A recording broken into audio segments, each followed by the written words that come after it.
So it's a 100-year-old building, a long time ago.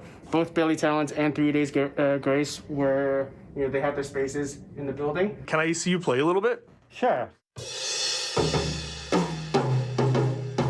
This unassuming building on Front Street in downtown Toronto has been a sanctuary for burgeoning musicians for decades. But now the building has been sold, and plans are underway to redevelop the property into condos, one of many residential developments underway in the area. This notice appearing a few days ago from Rehearsal Factory, the company that operates the space, notifying tenants of the building's closure by December 15th. It's a practice place that's downtown, which is really hard to find. And of course, as a drummer, if you're living downtown, you can't really keep a drum set in a condo or apartment anywhere in Toronto.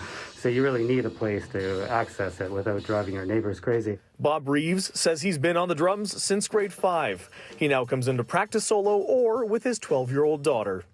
You know, what are your plans after the building moves on? Okay. So we definitely need to find a place or we'll get evicted. So we've been looking around at other options. There aren't many downtown. And I know, some people are getting a little creative. Meanwhile, Juan Sang, the building's studio manager, says right now it's tough for musicians in the city. Music industry through the pandemic has been hit really, really hard. He adds the building itself has been around for roughly a century. This is the freight elevator. It's mostly like it's wood and steel, but like all the runners are all wood, so it's incredibly smooth and it works really well.